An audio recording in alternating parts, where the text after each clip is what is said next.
Satuan Reserse Narkoba Polres Lampung Tengah melakukan pemusnahan terhadap 2 gubuk atau saung yang disediakan oleh 2 bandar narkotika jenis sabu-sabu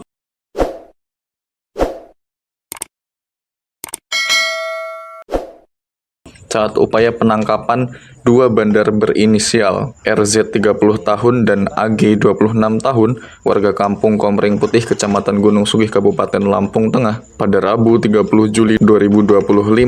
dan Rabu 13 Agustus 2025. Dapat kami jelaskan di sini bahwa Satres Narkoba Polres Lampung Tengah telah melakukan kegiatan di Kampung Komering sebanyak 2 giat, tepatnya di 1 giat di kebun sawit yang ada di Kampung Komering Agung, Kecamatan Gunung Sugih, kemudian 1 giat lagi di cuman TKP berbeda di sebuah gubuk Kampung Komering Agung juga, Kecamatan Gunung Sugih. Di giat pertama kita berhasil mengamankan 3 orang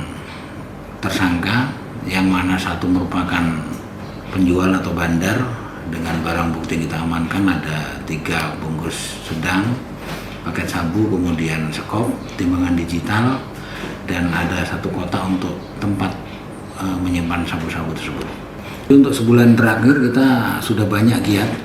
yang kita laksanakan khususnya di Kampung Komering. Kalau untuk tersangka mungkin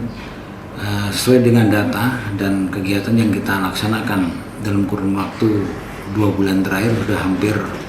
25 orang yang berhasil kita amankan.